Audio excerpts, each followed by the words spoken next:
Muito bom dia, pessoal. Estamos dando início ao nosso encontro do grupo de pesquisa Tributação e Economia.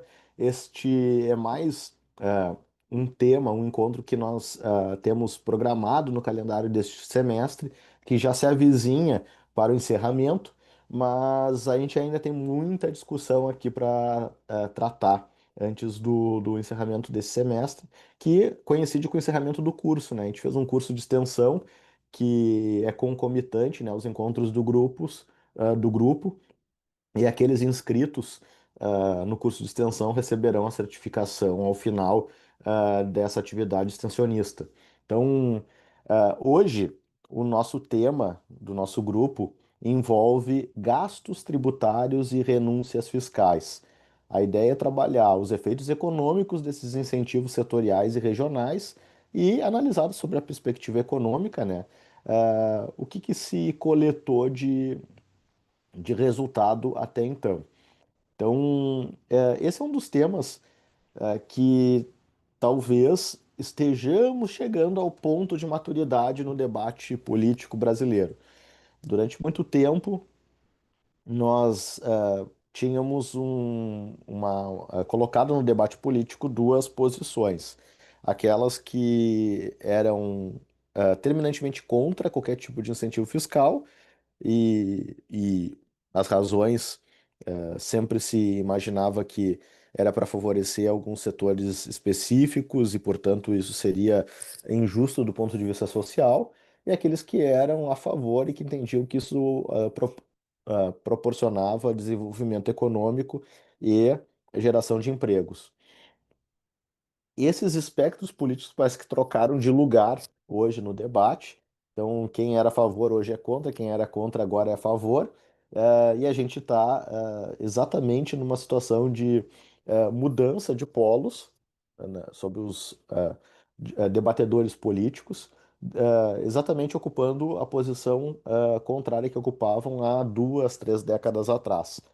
Então, mas o que é importante hoje é que se lançou luz ao que se chama de gasto tributário. E aí vamos lá, tentando decompor esse conceito para que a gente trabalhe dentro da mesma perspectiva, com todos na mesma página. Afinal de contas, o que que é gasto tributário?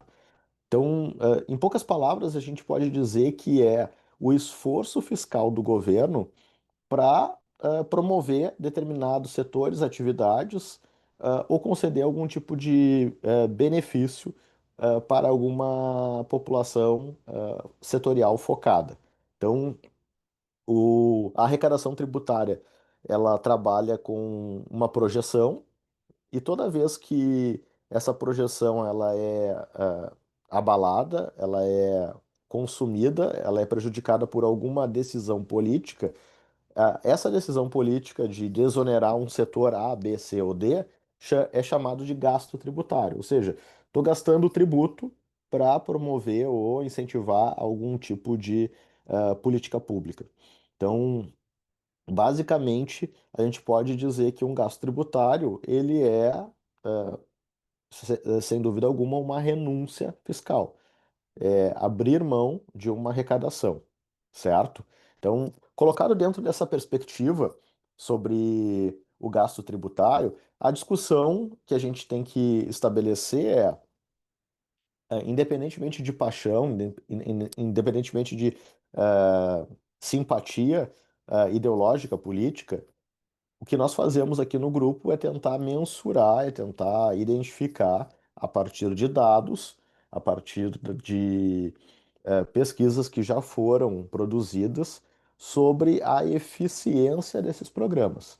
Então, houve uma renúncia, houve um gasto tributário. Esse gasto tributário acabou sendo um esforço do governo, então abriu mão de uma arrecadação que lhe competia para que se promovesse o bem-estar e se aprimorasse algum tipo de segmento econômico. A pergunta que cabe fazer é: funcionou? Este gasto tributário resultou em benefício, em melhor bem-estar? E é algo que a gente vem falando desde o primeiro encontro, eu tenho batido bastante nessa tecla. Política pública tem que ser analisada com base nos resultados e não nas intenções. Os resultados trouxeram avanços, nós conseguimos chegar ao objetivo que fora traçado. Essa é a questão que a gente deve colocar aqui na nossa discussão. Então, quando a gente pega digamos, o cardápio de gastos tributários e o Brasil é pródigo nisso, a gente vai ver ali uma série de benefícios, uma série de regras especiais para N setores, para N segmentos, e isso gera uma série de externalidades. Então vamos lá. Quando se cria o incentivo para um segmento específico. Vamos lá, incentivo para exportação. Aquele grupo empresarial que fez o lobby, que trabalhou nos bastidores, buscou o convencimento dos parlamentares, ele obviamente conhece na minúcia, no detalhe, aquele benefício e sabe como buscá-lo e preencher os requisitos, porque na verdade ele participou lá e sabe muito bem o que foi concebido em termos legislativos. Agora, para grande parte da população, vamos chamar para o mercado de um modo geral, aquele regramento ele é um código cifrado. E aí eu convido todos aqui para fazer o seguinte esforço, o seguinte exercício. Entrem em qualquer dos programas, em qualquer dos incentivos que nós estivermos falando aqui e tentem explicar de uma forma resumida para alguém, ou para si mesmo, né? Falando no espelho, gravando um vídeo, tenta explicar aquele incentivo. Se você conseguiu entender e explicar, significa que ele é um programa bem concebido, claro, objetivo e que é acessível para grande parte da população. Se você não consegue explicar, se você não consegue entender, e nós estamos falando aqui para um público de universitários, né, de estudantes que estão se capacitando e estudando no segmento tributário, ou seja, nós somos da população aqueles que mais deveriam entender. Se nós não entendemos, o que dirá os demais agentes econômicos que estão por aí? Então, vejam, o incentivo, o gasto tributário, que deveria ser algo republicano, deveria ser algo democrático, aberto para todo mundo, todos deveriam ter condições de acessar o benefício e poder debater, discutir, inclusive usufruir dele. Existe uma grande regra, uma barreira de entrada, que é o custo de informação. Dada a assimetria informacional, então a gente tem muitas pessoas que não sabem, poucas que sabem, essas poucas que sabem têm uma vantagem competitiva muito grande. Então vejam aqui, primeiro, distorção no que diz respeito à livre concorrência. O próprio governo cria distorções, favorecendo aqueles que estão muito bem informados, muito provavelmente esse grupo que foi lá no Congresso pedir e conseguiu esse benefício feito sob medida, que por vezes tem requisitos de aprovação inseridos por parte dos próprios beneficiados. Ou seja, é só eu descobrir que o meu concorrente não atende a um requisito, eu peço para o legislador botar. Olha, você precisa ter a certidão XYZ, ter que ter tanto número de empregados e faturamento tal. Se atender todos esses requisitos, você faz jus e pode usar esse benefício. O que o lobista já sabe que o concorrente contra o qual a empresa que o contratou trabalha não consegue atender esses requisitos e foi lá no Congresso e pediu. O legislador, às vezes sabendo disso, ou às vezes não sabendo, dou o benefício da dúvida aqui, ele acaba aprovando. É, realmente, tem que ser restrito, não é para todo mundo. O gasto tributário é dinheiro que o governo vai abrir mão, então a gente não pode deixar muito aberto, tem que ser fechado. Quando estabelece um benefício com tantas regras e tantas exigências, o que se acaba criando? Barreira de entrada e dificuldade para a concorrência. Então, boa parte dos players não conseguem sequer conhecer e entender, e quando entendem, não conseguem preencher os requisitos para usufruir do benefício. Já estamos aqui trabalhando num regime de não competição igualitária, né? Se eu tenho lá uma grande empresa do setor de tecnologia que consegue, e vamos pegar aqui um benefício interessante, que é a lei do bem. Curioso a lei do bem, né? Porque o governo de então editou a medida provisória chamada de MP do bem, e ela ganhou esse nome porque até então, né, as medidas provisórias, os projetos de lei do governo eram sempre para aumentar a carga tributária e onerar. Naquela oportunidade, eles quiseram cunhar ali, criar uma marca naquela medida provisória, porque ela seria, pela primeira vez, uma medida provisória que traria benefício. E aí foi chamada de MP do bem, depois convertida em lei, passou-se a ser identificada como lei do bem. E o que que ela traz, assim, em linhas gerais? Um incentivo para desenvolvimento tecnológico. Então, empresa que desenvolve tecnologia, ela consegue deduzir o gasto em inovação e tecnologia da apuração de imposto de renda e contribuição social sobre o lucro líquido. Perfeito. Estou resumindo aqui em poucas linhas esse incentivo fiscal criado pelo governo. Quais são os problemas? Então, tentamos vencer aqui a primeira barreira, né? A barreira de compreensão, entendimento. Então, todo mundo no Brasil que investe em inovação e tecnologia pode usar este gasto, esse investimento, como despesa dedutível para fins de imposto de renda e contribuição social. Aí, tá, vencemos a primeira barreira, que é o conhecimento, que é a assimilação e tentar colocar todos na mesma página, no mesmo nível informacional. Vencemos a barreira da assimetria informacional. Agora vamos para a segunda barreira. Eu, empresário, que tenho uma empresa que gasto com tecnologia e inovação, posso usufruir da lei do bem? Aí vem a segunda barreira, que é a barreira de entrada, exigência legal para poder fazer uso a este benefício. E aí a pergunta que a gente deve fazer é: você é optante do lucro real? Se a resposta for sim, você pode fazer uso.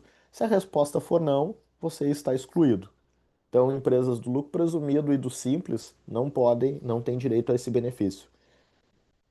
Percebam, primeira barreira, conhecer, entender, poder fazer uso. Conheci, entendi, sei para que que serve. Acho que o meu caso se encaixa. Agora eu quero usar.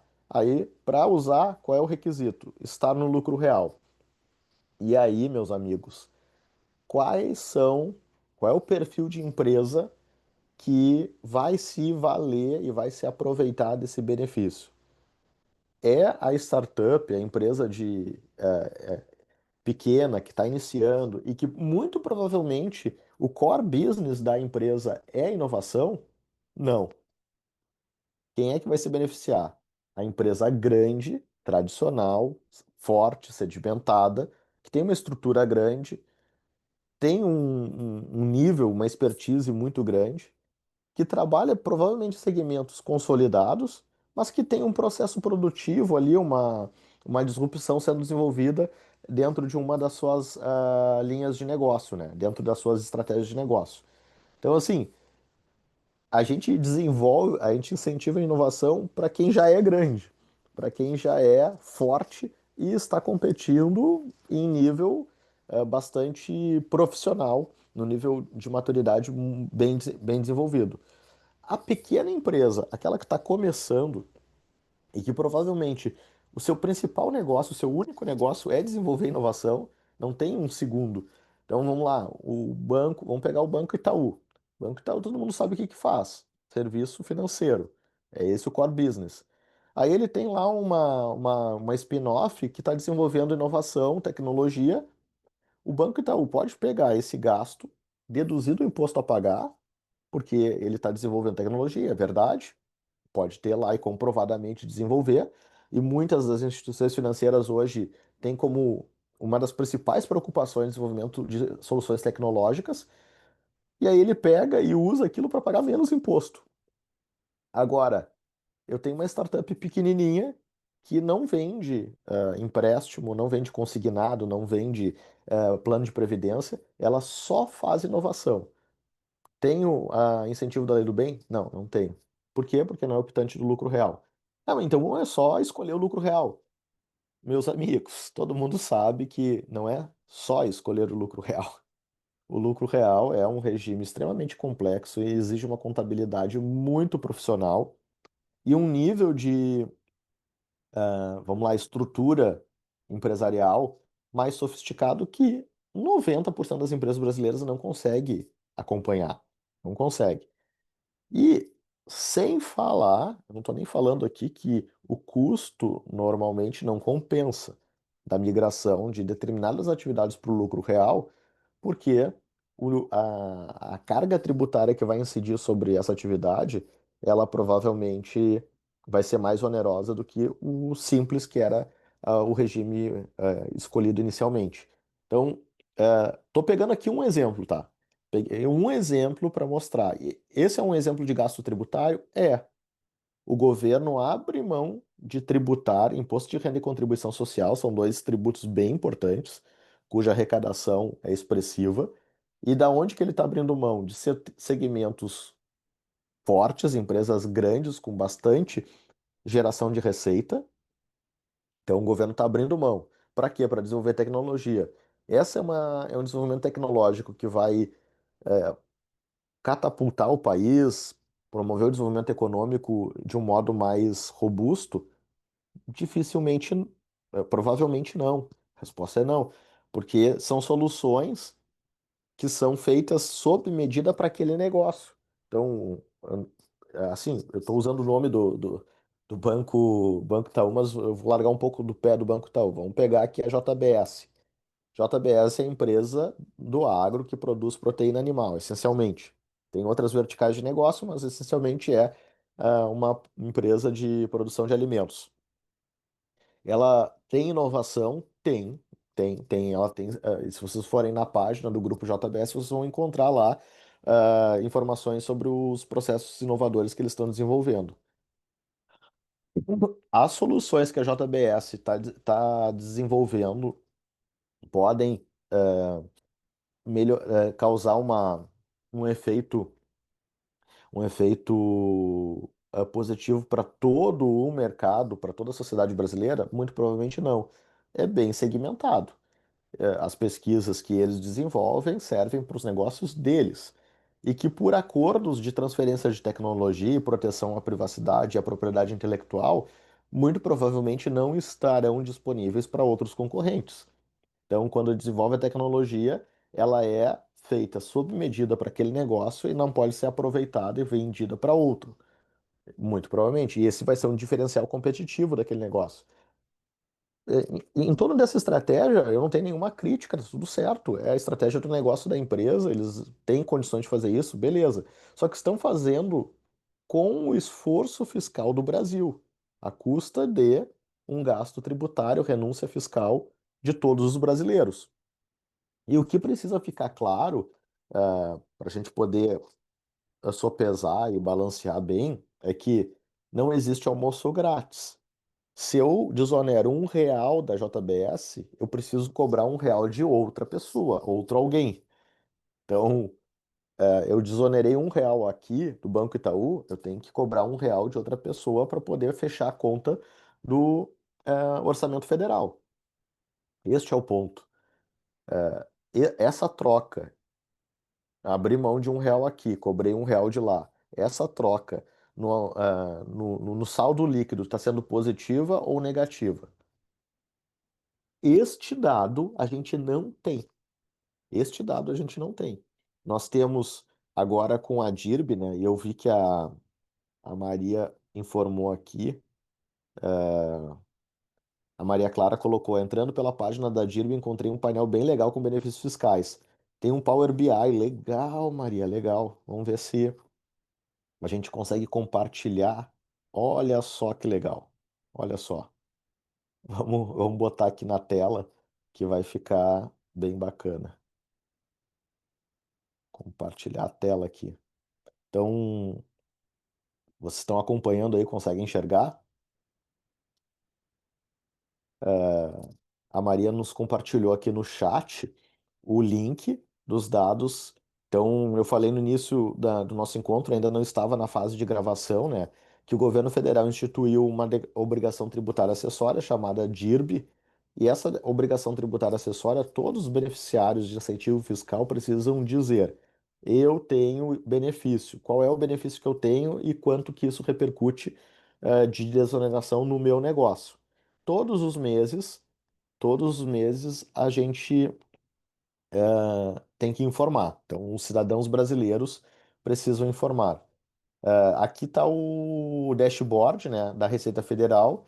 Ela recebeu 1.013.000 declarações, 95.000 contribuintes declarantes, número de benefícios 88. Então a gente sabe que o Brasil tem declarado 88 benefícios e 95.000 beneficiários. O total de gasto tributário está aqui, ó, 419 bilhões de reais. Repito, 419 bilhões de reais. É dinheiro pra caramba, gente. É dinheiro pra caramba. E aqui a gente tem a lista dos principais benefícios, né? Adubos e fertilizantes responde por 36 bi. Setor de carnes, né? Acabava de falar da JBS, né? Não é à toa que o proteína animal, e quando eu falo JBS é a maior, né? Mas não é a única, mas ela responde por uma parte considerável dessa desoneração que está ali. 36,53 bi. Zona Franca de Manaus, 28 bi. E aqui, ela está decomposta, né? A Zona Franca de Manaus, e eu não sei qual é o período que está mostrando aqui, eu acho que é só até maio de 25. O total de gasto tributário na Zona Franca de Manaus ultrapassa 70 bi ano. Todo ano o Brasil deixa de arrecadar 70 bi ou mais. Desoneração da folha, 23. Sudã, Sudene, 27. Defensivos agropecuários, ali 27,94. E aí vai, o PERSE, 21. Produtos farmacêuticos, 12. Café, 12. Entrada de produto estrangeiro da Zona Franca. Ah, vejam aqui, ó. Ele está decomposto entre o que é vendido para o território nacional, a saída, e tem a entrada de produtos estrangeiros e importação. Então, tem a desoneração da entrada e tem a desoneração da saída. Enfim, não vamos analisar cada um deles. Vamos ver se aqui colocando por top empresas. Quem são os maiores beneficiários? Moto Honda da Amazônia. Então, a Honda sozinha, então aqui estão as 10 empresas que mais recebem benefício. Então, eu tenho aqui a Moto Honda, ela ela acumulou 10 bilhões, só uma empresa, de benefícios fiscais. Então, o Brasil está dando para a Moto Honda 10 bilhões. A pergunta que a gente tem que fazer é: o que a Moto Honda está gerando de benefício econômico para o Brasil compensa esses 10 bi que a gente está desonerando ela? O tanto que gera de benefício social e econômico compensa? Uma pergunta muito simples. É fácil de medir. Samsung na Amazônia. Então a Samsung tem uma fábrica lá na Zona Franca de Manaus. Quanto que a Samsung aufere? Mais de 10 bilhões. Vejam o gráfico aqui. JBS é a terceira. Yamaha está ali em quarto. LG em quinto. Syngenta, uma empresa de defensivos agrícolas. Restrição judicial. Aqui tem uma ordem judicial para não aparecer o nome, só aparece o final do CNPJ. E é curioso, né? Por que será que houve uma decisão judicial autorizando a omissão desse contribuinte? Bunge, alimentos, Sendas, distribuidora, e TAM, linhas aéreas, está lá na 10ª posição com 2 bi de desoneração tributária. Então a gente tem aqui um quadro que nos dá um retrato bem atualizado, fresco, recente, né? Esses dados são até de maio deste ano, nos mostrando, num panorama geral, aonde que estão sendo alocados esses gastos tributários, para quem que está indo esse benefício. Então, a pergunta que a gente deve fazer aqui, e eu volto a reforçar, é esse esforço fiscal, ou seja, o Estado está abrindo mão da arrecadação, está deixando de arrecadar esse montante. Ele retorna para a sociedade de que forma? Qual é a métrica para a gente apurar? Então, a gente pode pegar a geração de empregos. Então, quanto custa cada emprego gerado lá na Zona Franca de Manaus? Se a gente descobrir, olha só a loucura, gente, se a gente descobrir que o gasto tributário é maior do que o número de salários pagos, qual é a conclusão meio óbvia que a gente pode chegar?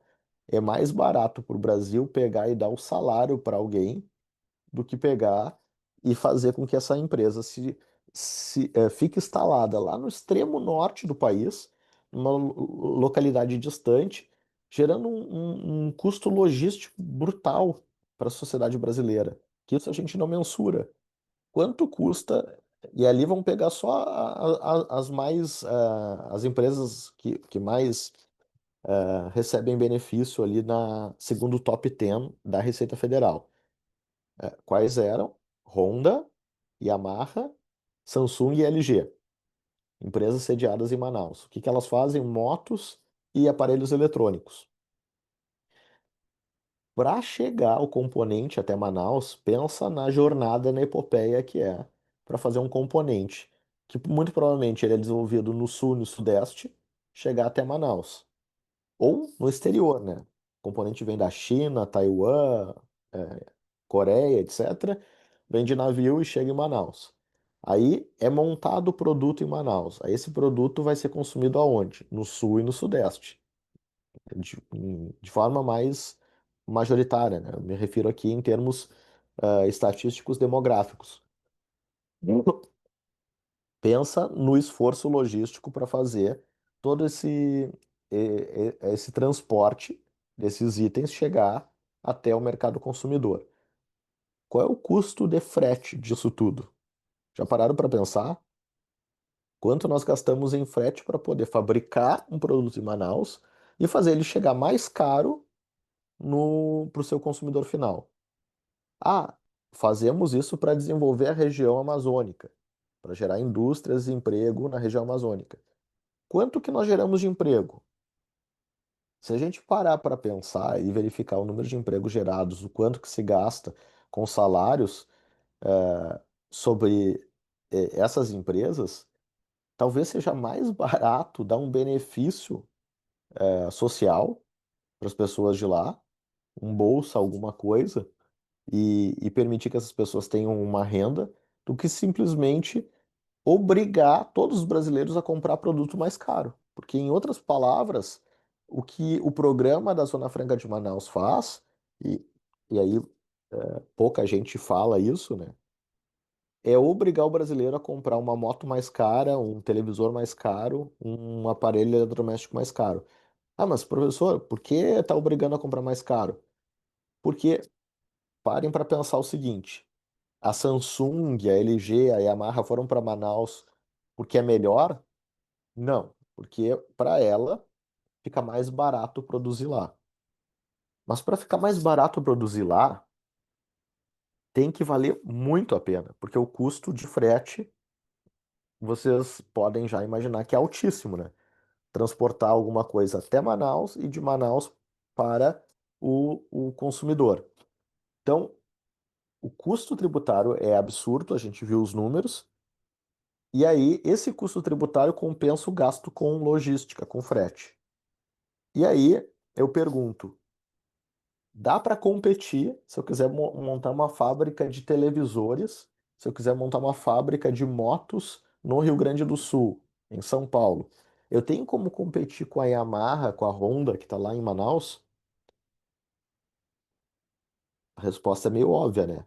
Se ela não paga imposto nenhum e eu vou pagar todos os impostos, e ela não paga imposto nenhum e ainda assim pagando o custo logístico ainda compensa, se eu montar uma fábrica aqui, eu não. não tem como competir.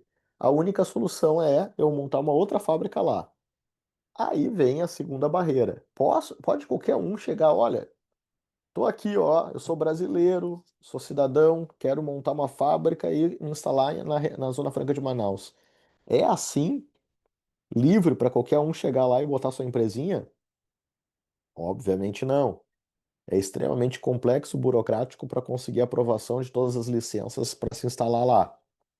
É assim de propósito. Com isso, se cria uma barreira de entrada para os competidores. E o que que se conseguiu com isso? Criar um monopólio em alguns segmentos. Na prática, é isso que a gente consegue. E aí vamos lá para completar esse ciclo de oneração do consumidor. E eu estou olhando agora para o consumidor, não para o contribuinte. Bom, mas se não dá para competir no mercado interno, né, Zona Franca de Manaus com alguma região do Brasil, vamos fazer uma competição com importações. Aí vem o super trunfo. Todos esses setores pedem e conseguem, junto ao governo, barreiras alfandegárias para a entrada de produtos que vão competir com a Zona Franca de Manaus. Tente importar uma moto e você vai ver o custo que é para importar uma moto de qualquer parte do globo. E a razão está aqui. Para tornar a Zona Franca competitiva, tem que ter uma barreira alfandegária, imposto de importação, IPI, PIS, COFINS, adicional de frete da renovação da Maria Mercante e por aí vai. Então, resultado de tudo isso, o objetivo inicial, e a gente falou no início do nosso encontro de hoje, era: vamos criar benefícios para desenvolver a economia e beneficiar a população. Estou pegando a Zona Franca de Manaus aqui como exemplo, e o que que a gente conseguiu? Criar um monstrengo que fica lá no extremo norte do país, que passados mais de 50 anos, aquela região mudou muito pouco, com todo o respeito aos amigos, eu tenho vários amigos da região norte do estado, e depois eles assistem o vídeo e me cobram lá, ô professor, falou mal aí da região norte. Não, não estou falando mal da região norte, e acho que o norte do país precisa de carinho, atenção, precisa pensar o desenvolvimento do norte do país. Só que, o que que a gente precisa fazer, e é esse o tema do nosso encontro de hoje, né? Passados 50 anos não deu certo, vamos insistir mais 50 anos para passados 100 eu descobri, poxa, veja bem, gastei 70 bi por ano com a Zona Franca de Manaus e Manaus continua na mesma. A gente vai continuar nesse caminho. Então eu estou pegando um incentivo, nós falamos da lei do bem, incentivo à inovação e tecnologia no Brasil. Os resultados são muito pequenos, muito acanhados. E vejam, o mundo inteiro está atravessando fronteiras tecnológicas, desenvolvendo tecnologias disruptivas, o mundo inteiro. Todo mundo, cada um a seu modo, está tentando fazer com que esse bônus tecnológico, esse salto tecnológico, seja capturado pela sua região, pelo seu país. Todo mundo está fazendo isso. O que que o Brasil faz? O nosso incentivo tecnológico é favorecer o desenvolvimento de empresas grandes que já são grandes e que provavelmente vão desenvolver soluções tecnológicas com restrições de uso amplo. Obviamente que cada empresa grande que desenvolve tecnologia é para si e com restrição de uso.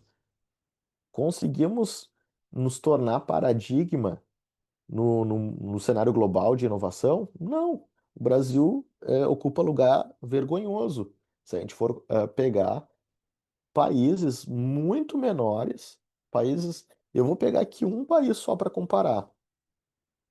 O Rio Grande do Sul fez uma missão agora, recentemente, o governo do estado fez uma missão até a Estônia. A Estônia, para mim, é um paradigma em termos de projeto de nação que abraçou a tecnologia. Se vocês quiserem estudar assim, quem fez, quem deu o salto mais expressivo, alguém pode pensar, ah, professor, mas e a Coreia, e o Japão, a China, são países tecnológicos com alto desenvolvimento de tecnologia nesses países, é verdade, mas eles vêm fazendo isso há mais de 30, 40 anos. Eles fizeram um caminho certo e é um caminho consistente. Mas quem dá um salto verdadeiro, assim, aquele cotovelo de curva exponencial, me parece que pode ser utilizado como exemplo a Estônia, que há poucos anos atrás era uma ex-república soviética extremamente esfacelada, prejudicada com uma série de mazelas, né? Ela foi escravizada pela União Soviética, antes pela Finlândia, se não me falha a memória, sempre foi uma nação subjugada. Aí eles se tornam independentes lá em 91, país paupérrimo. Em 2025, é uma das nações mais tecnológicas desenvolvidas do leste europeu. País pequenininho, eu acho que ele não chega, não é metade do estado de Santa Catarina, muito pequeno, mas que deu um salto tecnológico tremendo. Então, por que que eles conseguiram e nós não? Por que que o nosso país, que tem 200 milhões de brasileiros, tem uma economia gigante, uma das maiores do mundo, tem recursos naturais, tem universidades, nós formamos profissionais e mandamos para todos nós somos polo de exportação de pesquisadores, cientistas, estudantes. Por que que a gente não consegue desenvolver aqui? E aí, de novo, a resposta, obviamente, ela não é única, né? Não tem uma única razão, mas no que nos compete falar aqui, nosso grupo de pesquisa sobre tributação e economia, o nosso incentivo está totalmente errado. Ele é disfuncional, ele não promoveu o desenvolvimento. Nós estamos falando de uma lei, e eu vou pegar aqui, deixa eu só pegar a data, lei 11 de 2005. Então, precisamente estamos com 20 anos da Lei do Bem. 20 anos da Lei do Bem. Qual foram os grandes desenvolvimentos tecnológicos em 20 anos? Olha, a gente tem um bom retrospecto. Tem um belo retrospecto aqui. 20 anos de aproveitamento desta lei, dos benefícios gerados por essa lei. Qual foi o gasto tributário gerado por ela? Quanto que o governo abriu mão? Tanto. Quais foram os desenvolvimentos tecnológicos, patentes, marcas, tecnologias que foram registradas e transferidas e que o Brasil ganhou em divisas? É aqui onde a gente peca. É aqui onde a gente peca. Nós não temos nenhum tipo de comparativo, análise sobre esse trade-off. Valeu a pena? O resultado foi positivo? A gente tem uma intuição. O que que eu coloquei aqui enquanto eu falava com vocês, né?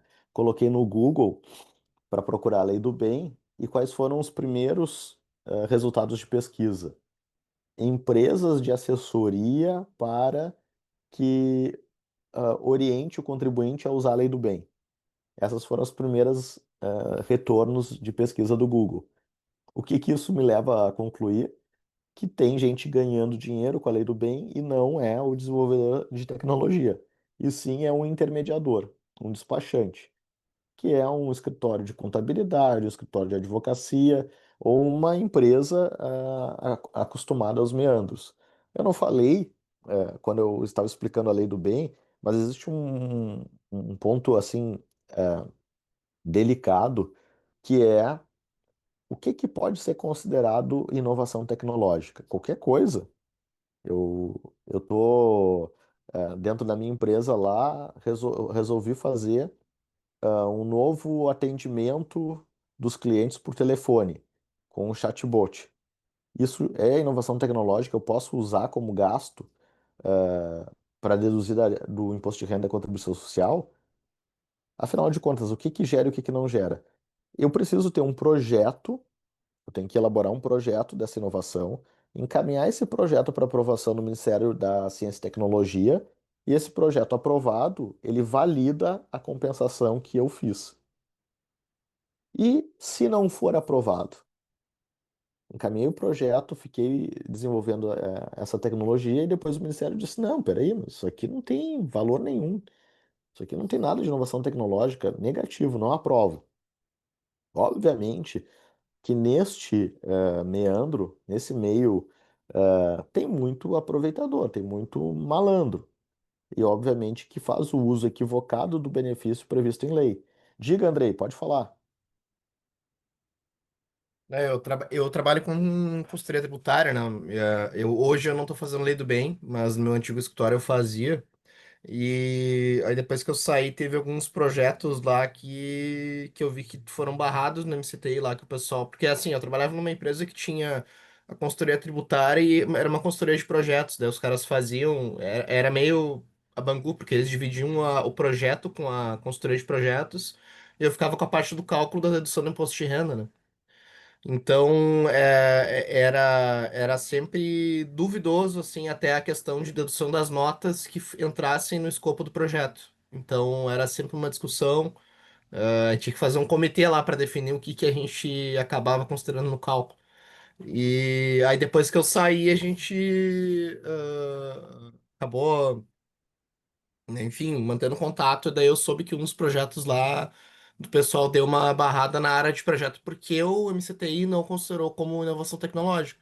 E no caso, até era, na minha opinião, era uma inovação, uma curiosidade, era uma indústria aqui de Santana da Patrulha, uma empresa aí que faz paçocas aí, não vou citar o nome.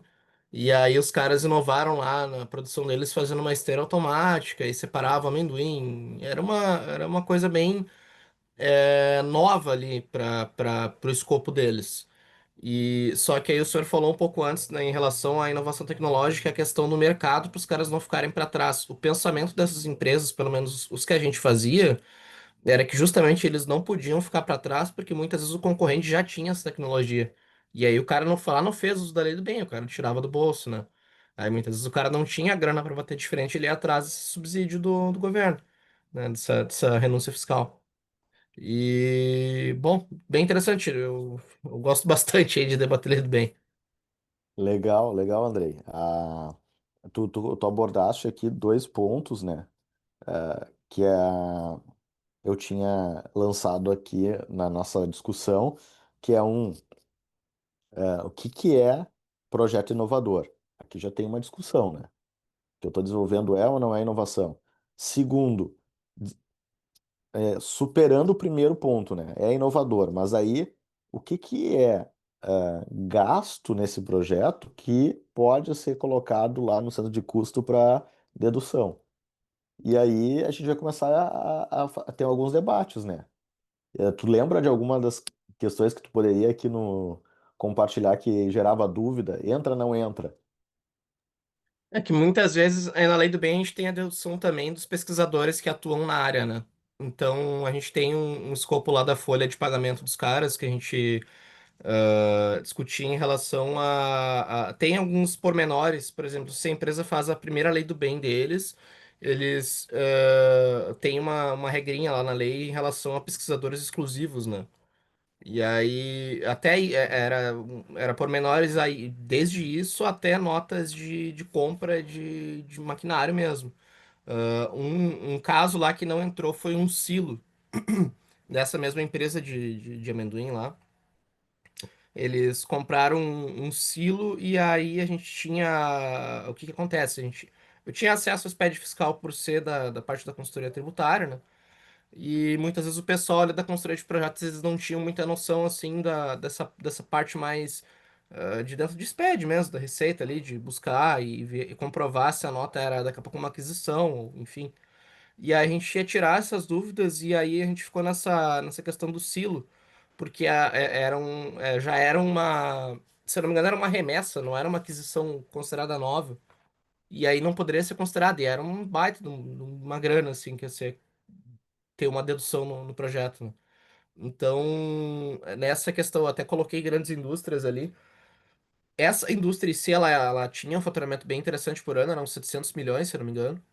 essa é uma das grandes aqui do estado, não sei se não é a maior. E eles têm uma grande aquisição assim de maquinário no geral. Daí eles fazem esse aproveitamento não só de lei do bem, né? Tem outros caras. Os caras fazem Fundopem ali, Finep, quando saiu agora a questão da enchente. Tudo que aparece, assim, isso até é uma discussão que eu acho que vai para além da lei do bem, né? Quando surgiu essa questão dos benefícios por causa da enchente, teve muita empresa que foi beneficiada, era mais os grandes caras do que os pequenos empresários, né? Então a gente tem essa discussão que é cara, é bem complexa.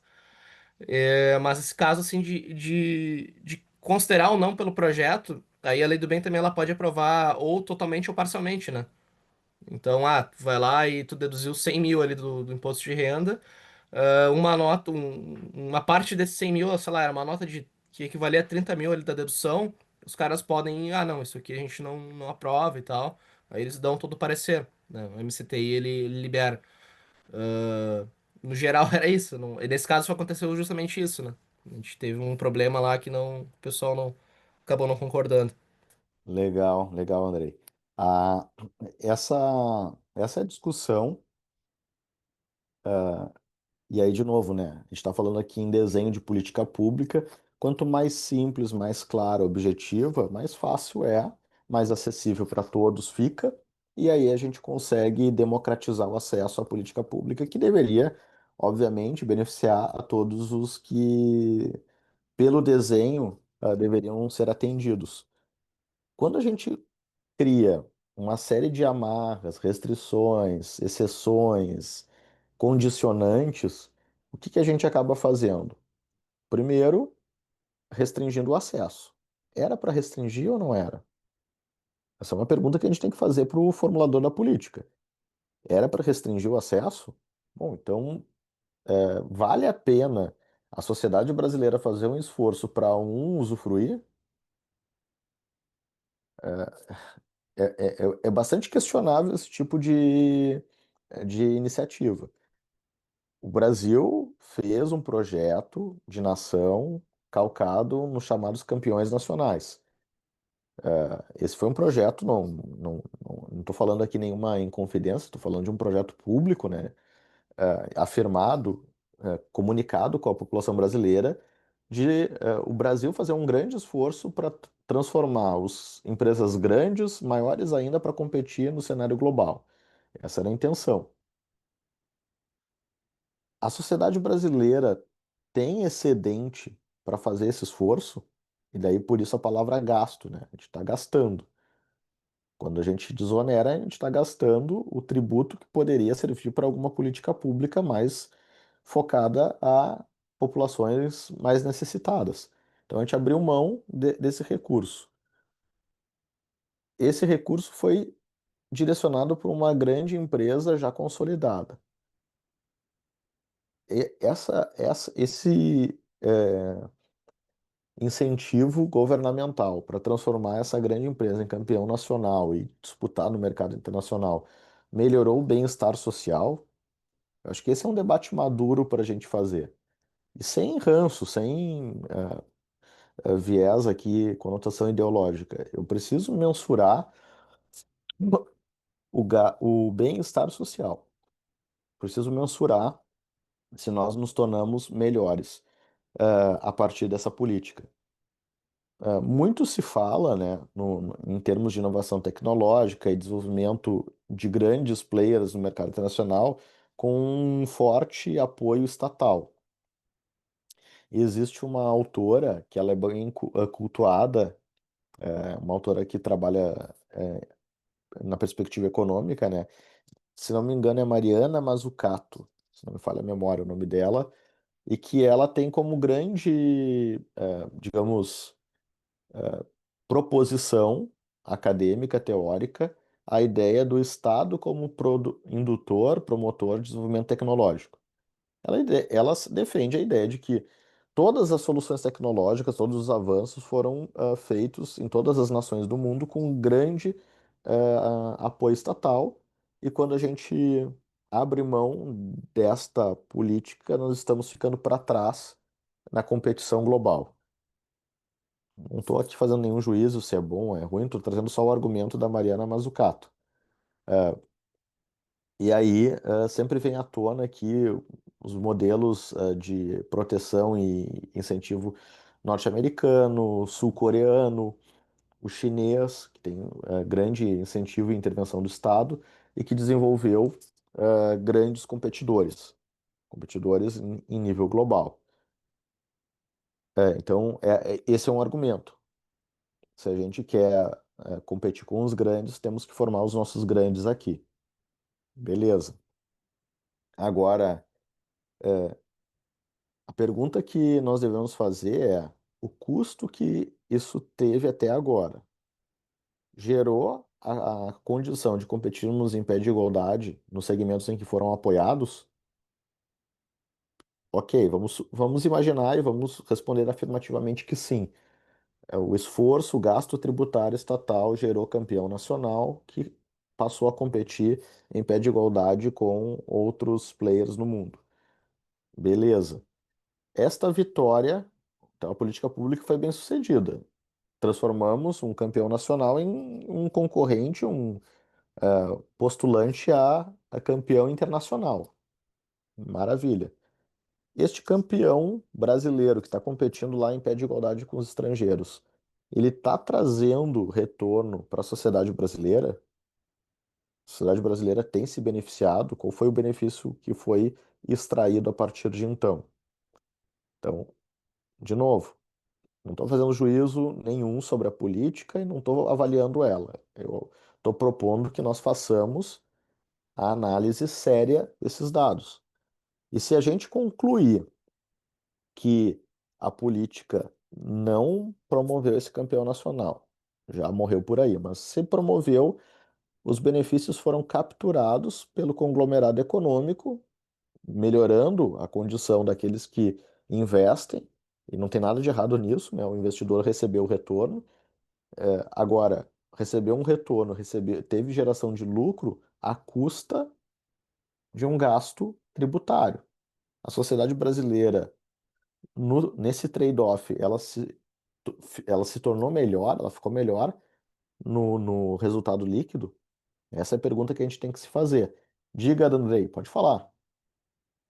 Ah, aqui eu vou fazer um paralelo. Eu vi um Reels, tava mexendo no Instagram esses dias. Posso estar falando bobagem aqui porque eu não fiz juízo de valor no que eu vi, né? O que que acontece? Era um Reels discutindo a questão da indústria tecnológica brasileira, e de como a abertura dos mercados lá nos anos 70, 80, se eu não me engano, teriam prejudicado a evolução da nossa indústria. E aí o cara era um cara ali, um cara até analista de sistemas, era um cara de TI, pelo que eu vi. O meu irmão até que me mandou isso no Instagram lá. Meu irmão atua na área. O que que acontece? O rapaz foi falando ali até dos computadores que existiam na época, de como a gente tinha até as cópias fidedignas em hardware dos produtos americanos ou chineses, sei lá. E a gente fazia a nossa própria versão aqui dentro, né? Colocava outros nomes, a carcaça era a mesma. E isso acontece também, desde os anos 80 pelo menos, isso aconteceu até na indústria musical. Eu produzo música, enfim, toco instrumentos. Tem alguns pedais de guitarra que na época da ditadura, eles entravam aqui, eles eram renomeados com outro nome dentro do Brasil. São pedais de uma marca grande, a Boss. Esses caras, acho que tem até no Japão a Boss também, eu não vou saber te dizer se é dos Estados Unidos ou do Japão. E esses caras, eles entravam aqui, eles eram renomeados como Oliver. E aí, o Andrei de 15 anos, 10 anos atrás, um dia eu vi um anúncio lá na LX e fui comprar um pedal Oliver.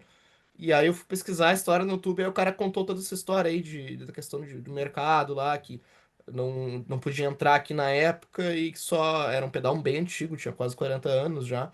E só podia, enfim, a carcaça tinha que trocar de nome. E aí eu tento fechar tudo isso com essa argumentação do cara lá no Reels de que a abertura dos mercados foi prejudicial, nesse caso, para nossa indústria tecnológica. E aí eu não sei até que ponto isso faz sentido, né? É até uma pergunta que eu queria estender ao senhor, porque eu não sou capaz de opinar. Eu tendo a dizer que não, mas eu gostaria de ter uma opinião mais técnica. Legal, legal, Andrei. Boa provocação. Esse é um debate assim e que a gente travou e continua travando ainda hoje sobre o que que é mais positivo, o que que é mais gerador de riqueza e desenvolvimento econômico. Proteger a indústria contra a competição externa para poder desenvolver e fazer com que ela cresça e fique forte, ou simplesmente deixar a própria sorte e fazer com que o brasileiro tente competir com um estrangeiro. Então, qual é a melhor estratégia?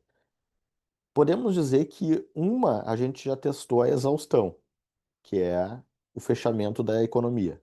Essa a gente já tentou do jeito mais severo possível, com fechamento total, até com a abertura, vamos dizer, branda que nós temos hoje.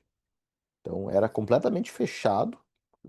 Para alguns amigos que estão assistindo agora, acompanhando, talvez fique difícil de imaginar o Brasil da década de 80 que eu vivi, em que nós tínhamos duas fábricas de carros no Brasil e aí você comprava da A ou da B. Não tinha outra. Ah, mas e o. Não, não tinha carro importado. Não tinha como trazer carro importado. Então a gente tinha que comprar de uma ou de outra. E a justificativa lá atrás, para não permitir a importação de automóveis, era para desenvolver a indústria nacional. Vou dar um salto agora, 40 anos depois. Pergunto: como é que está a indústria automotiva brasileira? Que é uma das indústrias mais protegidas e com mais gasto tributário. Não apareceu ali na,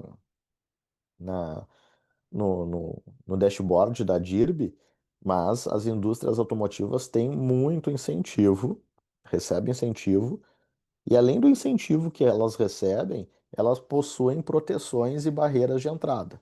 Então, é muito difícil trazer automóvel importado para o Brasil.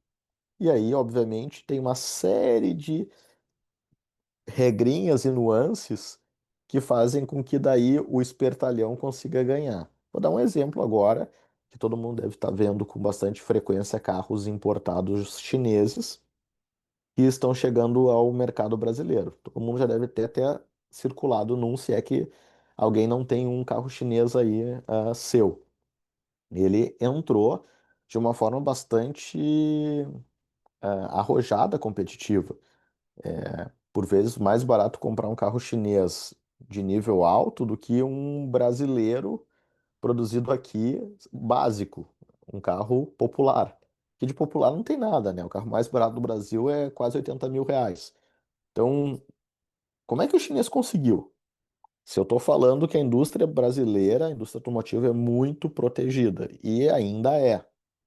Em que pese tem a abertura, tem a importação de carros, hoje já de forma um pouco mais intensa, mas ainda é muito protegida.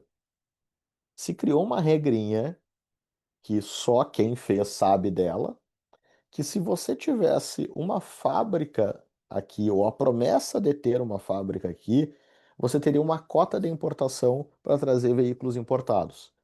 E essa multinacional, essa empresa chinesa, soube, casualmente, caiu no colo dela, descobriu essa regrinha e ela se aproveitou de forma estratégica dessa regrinha. E aí ela trouxe um volume enorme de carros importados para o Brasil, com a promessa de instalar a fábrica futuramente.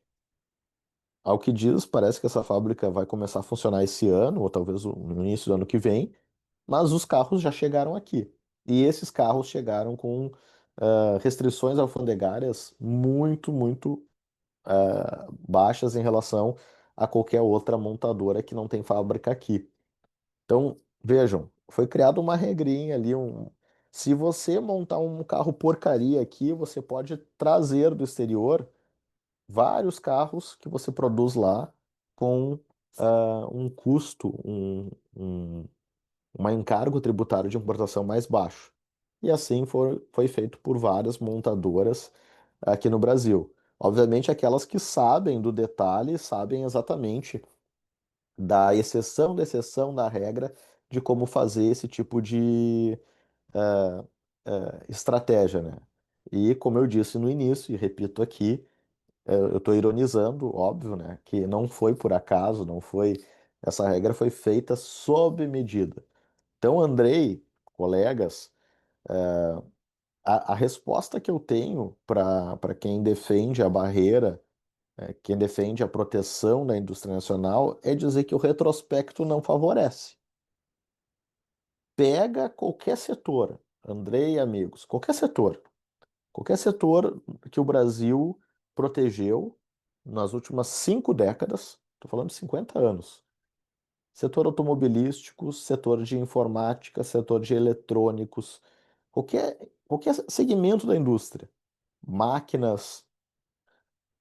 Qual foi o setor que se tornou assim, ó, a indústria ficou forte, competitiva, e com essa proteção nós conseguimos nos tornar bons competidores em nível global?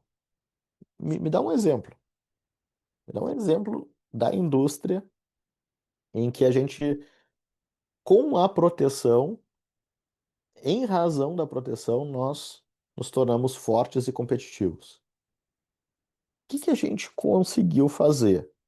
A gente criou o Walking Dead, mortos-vivos. Empresas que estão lá cambaleando, e que continuam cambaleando nas últimas décadas. E aí a empresa vai lá, fecha uma fábrica aqui, chora para o governo, nossa, tá muito ruim, tá difícil, e cambaleia, vai fechar, não vai fechar, ameaça, fechar a sua unidade no Brasil. Aí o governo, não, tudo bem, eu vou te dar mais uma colher de chá, mais um incentivo, mais um apoio daqui. E a gente vai mantendo na UTI esse paciente há décadas. Quando é que vai sair da UTI a indústria automotiva, gente? Quando é que vai sair da UTI a indústria eletrônica? Se é que ainda tem alguma indústria eletrônica aqui no Brasil. Não funcionou. A gente precisa reconhecer. E por duas razões. Primeiro, pelo simples fato da gente não estar aberto ao mercado e as cadeias globais. A gente não está aberto, a gente está fechado. Essa é a primeira razão para não ter funcionado. Segundo, a forma de competir, que daí também não é justo, né? O ministro da Economia, ele tinha uma frase que o Brasil, ele pega e bota uma bigorna, amarra no braço, uma bigorna custo trabalhista, outra no outro braço o custo estatal de regulação, né? Os órgãos burocráticos de regulação, na outra perna o custo tributário, do outro o custo logístico. Aí o cara tá com os quatro membros com peso. E aí o governo brasileiro diz: corre e vai competir com o chinesinho. Como é que ele vai conseguir competir com os quatro braços amarrados, os quatro membros, né? Desculpa, atados? Não tem como competir. E, obviamente, se nós fizéssemos a simples abertura completa, vamos cortar todas as barreiras e fazer com que a empresa brasileira entre em pé de igualdade com a chinesa, não tem a menor condição. Então, qual seria a estratégia? Fazer o dever de casa, diminuir todos esses custos de produção para permitir que a nossa indústria seja competitiva e, no passo seguinte, acabar com qualquer barreira para permitir a, a livre competição. Resultado disso, no primeiro momento, não há dúvida que muitas indústrias iriam fechar.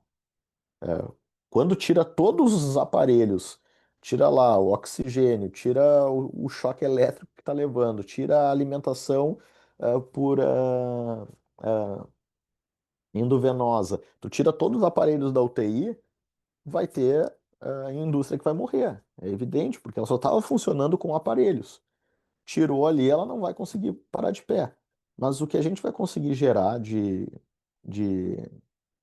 avanço no líquido, as experiências mostram que são bem-sucedidas. Estamos prestes a vivenciar essa experiência na Argentina. Então, espero que seja permitido a nação argentina, a nação fez uma opção democrática elegendo o presidente. Se tudo ocorrer normalmente, essa opção está sendo testada, e se a minha intuição estiver certa e toda a literatura econômica estiver certa, a abertura que a Argentina vai fazer vai comprovar o que eu estou tentando mostrar aqui. Mais competição, mais abertura é benéfico mutuamente. Quem está dizendo isso não sou eu, é Davi Ricardo no século XIX. Davi Ricardo falou há 2 séculos atrás que a gente deve desenvolver, explorar vantagens competitivas. Eu não tenho por que, gente, o Brasil produzir navio, de petróleo. Por que que eu vou forçar o Brasil a produzir navio de petróleo, navio cargueiro para exploração de petróleo, se tem um chinês que faz mais barato? Pega esse dinheiro e gasta em prospecção lá do pré-sal, em como perfurar mais fundo, em como extrair e refinar esse petróleo. Não vamos fazer navio se tem um navio mais barato. Vamos fazer o que a gente tem de vantagem aqui, que é a riqueza natural. Vamos desenvolver tecnologia e gastar dinheiro aqui e não com navio. O que que o Brasil fez? Produto nacional, reserva para o produto nacional. A Petrobras só poderia comprar de cargueiros e bases petrolíferas produzidas no Brasil. E aí, para quem é do Rio Grande do Sul, né, os amigos que estão acompanhando são daqui, e especialmente para quem é de Rio Grande, da região de Rio Grande, consegue ver isso com muita clareza. O movimento inicial foi: puxa, que legal, Rio Grande cresceu. Chegou um momento que não tinha como alugar apartamento, casa em Rio Grande, de tanto emprego que tinha lá e desenvolvimento econômico em razão dos estaleiros. Acabou o dinheiro, porque o dinheiro não é infinito, né? Infelizmente o Brasil entrou numa crise, não tinha mais dinheiro para financiar isso. O que que aconteceu? Desligamos os aparelhos, o paciente da UTI morreu. E aí o efeito econômico, rebote, é terrível.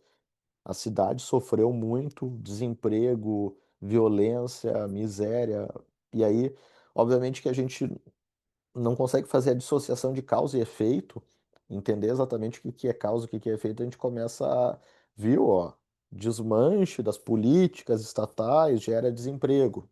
Tá, mas será que a política era certa? Será que ela estava gerando um benefício social melhor? Se nós chegássemos à conclusão de que o esforço estatal para obrigar uma, uma estatal brasileira a comprar navio produzido no Brasil mais caro e menos eficiente do que o concorrente estrangeiro geraria mais desenvolvimento econômico, beleza, então tá, a política está acertada. Não, não foi o que mostrou num curto espaço de tempo. Então, Andrei, assim, tentando responder a tua pergunta, nada me convence, nada me convence que o fechamento econômico, a proteção da economia como um todo gere mais benefício do que atraso. Nada me convence. Uma questão pontual, assim, não, peraí. O Brasil tem uma riqueza, um produto específico e a gente vai fazer uma regulação específica para aquele produto. Setorial, pontual, excepcional como uma restrição, ok. E aí, obviamente, a gente sabe das falhas de mercado e o Estado tem como instrumento para corrigir essas falhas de mercado essa intervenção na economia. Agora, como regra, a intervenção não como exceção, como regra, barreira para tudo, dificulta a entrada e com isso a gente desenvolve internamente, não se provou eficiente, ao menos na experiência brasileira. E aí parem para pensar. Olha só, Taiwan, Hong, Hong Kong, Vietnã, países, nações, né, regiões bastante menores em termos populacionais, extensão geográfica, têm um comércio internacional maior que o Brasil. Dá para acreditar nisso? A gente perde para o Vietnã.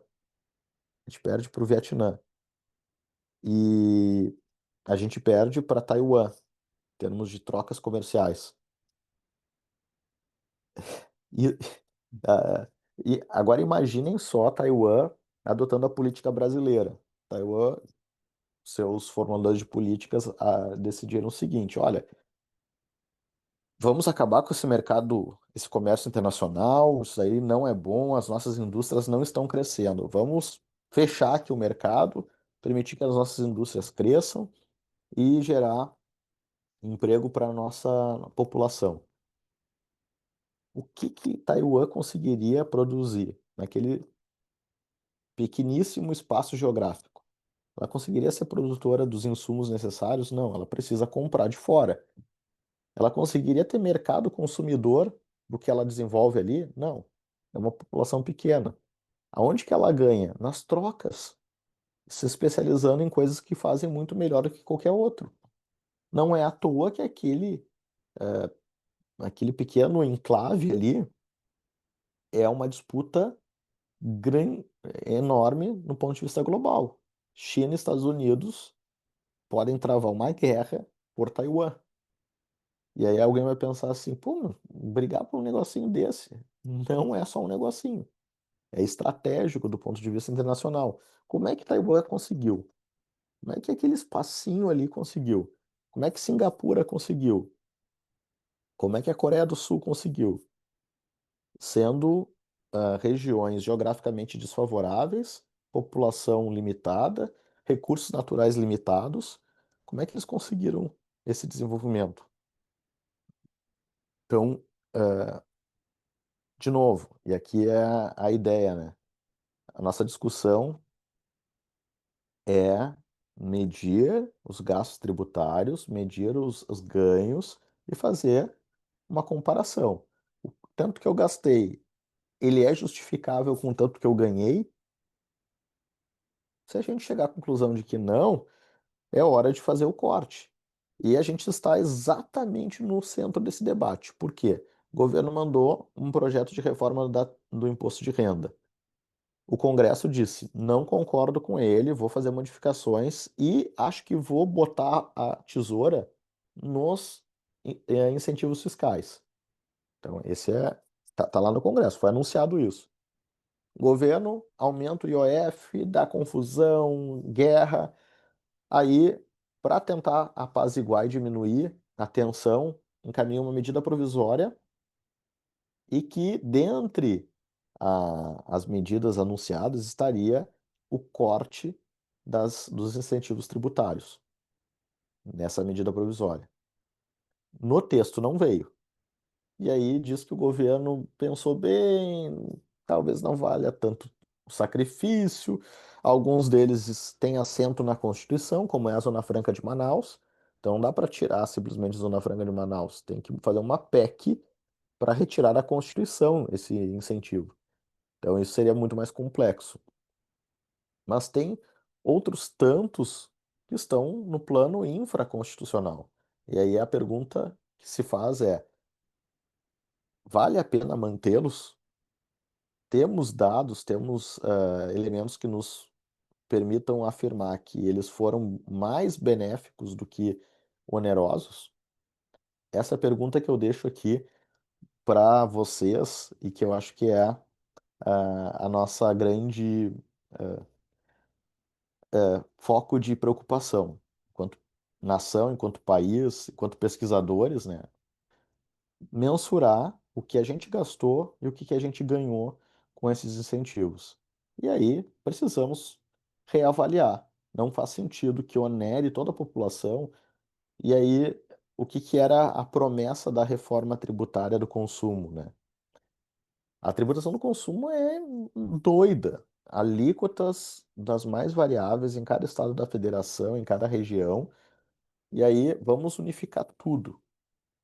Uma única alíquota para todos os produtos, serviços, de modo que a gente vai mirar a neutralidade. Essa era a promessa. O que que foi aprovado? Uma reforma tributária do consumo que unificou, ainda que não tudo, alguns tributos, criou uma alíquota padrão e várias faixas de graduação. De novo, incentivos que importam em reduzir a carga para alguns e onerar para outros. Esse é o debate que nós estamos travando na reforma tributária do consumo. Qual é a alíquota do IBS da CBS? Não sabemos. E por que não sabemos? Porque a gente não sabe qual vai ser o impacto dessas desonerações. Setor da saúde, setor da educação, setor do agro, Zona Franca de Manaus. Todas essas reduções que foram aprovadas no Congresso e que fazem com que tenha uma variedade de alíquotas, não permitem ainda que se calcule e se afirme qual vai ser a alíquota média no Brasil. E isso vai nos dar a clareza de qual é o esforço de todos os brasileiros para que alguns usufruam do benefício.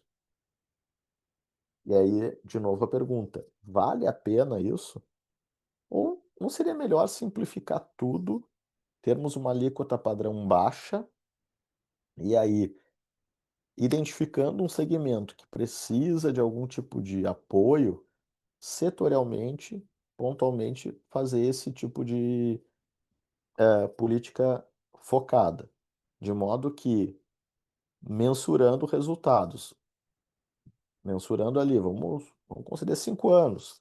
5 anos de apoio estatal, linha subsidiada, qualquer tipo de programa. Funcionou, não funcionou? Cessa. Parece mais fácil e ágil para modular do que colocar no texto da Constituição, e aí mudar a Constituição é complexo demais.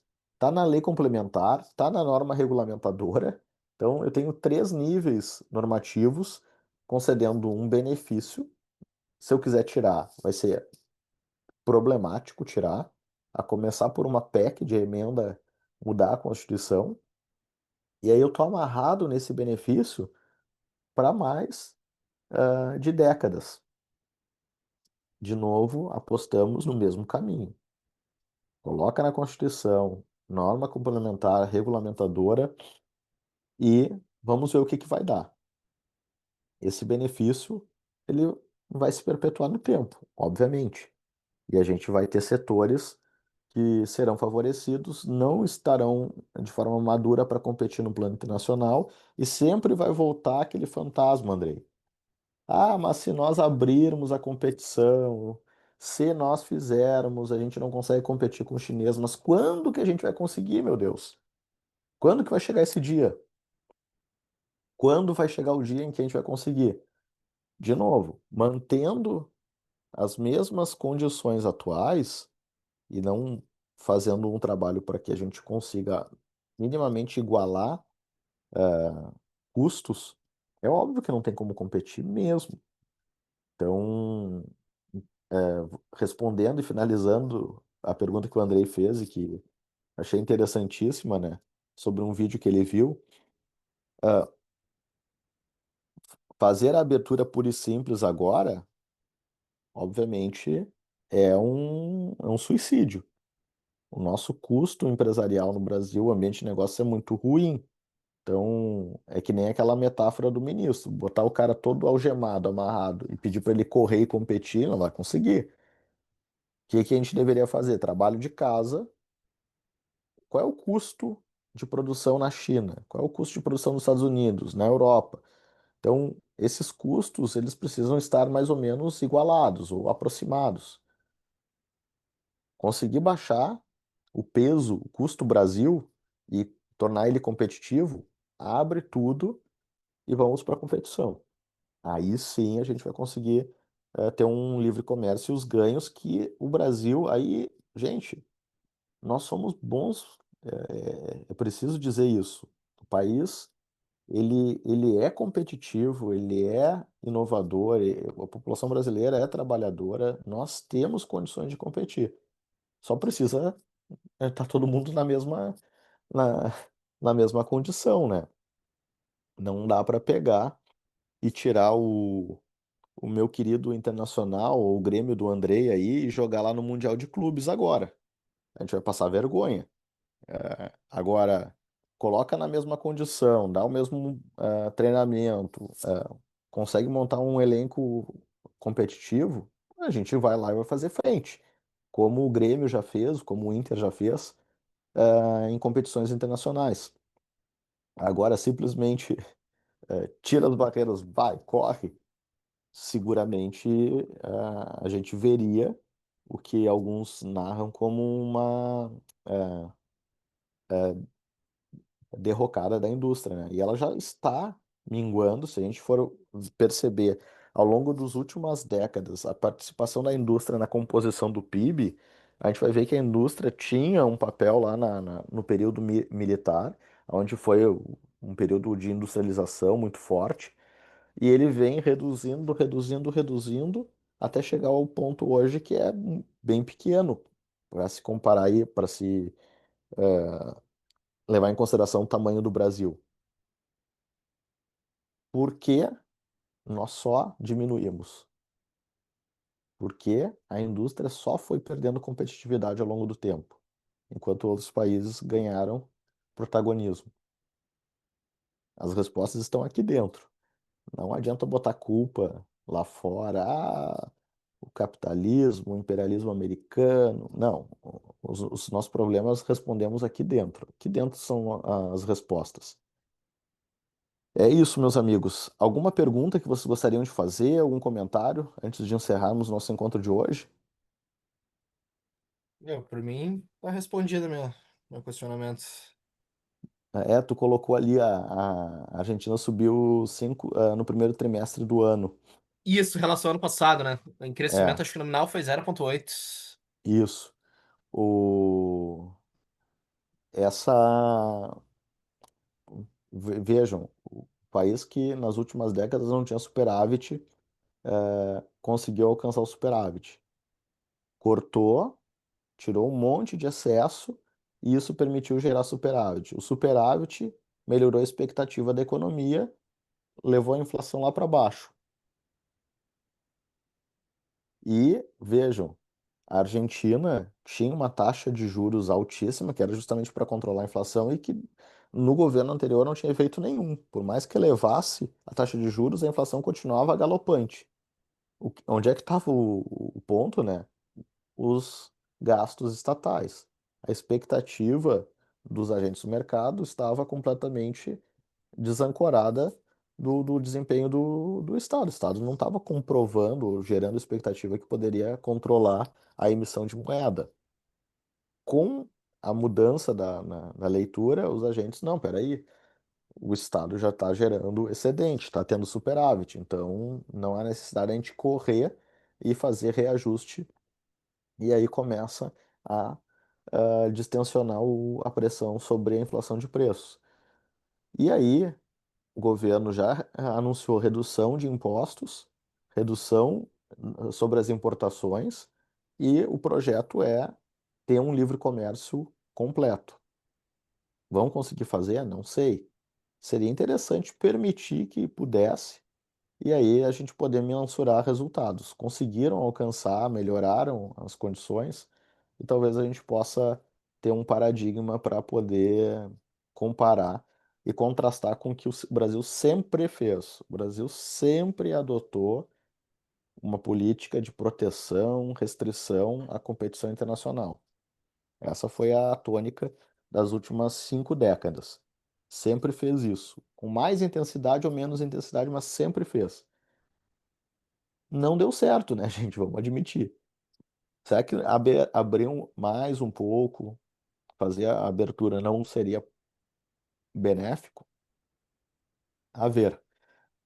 Um bom dia para vocês. Até a nossa próxima terça-feira. E vamos nos falando aí no grupo. Quero, quem assistir depois o vídeo, por favor, deixa um comentário, faz um comentário aí a nossa discussão, porque é sempre bacana também ouvir o pessoal que não acompanha online, mas que depois assiste e que possa também interagir conosco. Um grande abraço a todos aí. Até terça-feira que vem. Valeu, professor. Tchau, tchau.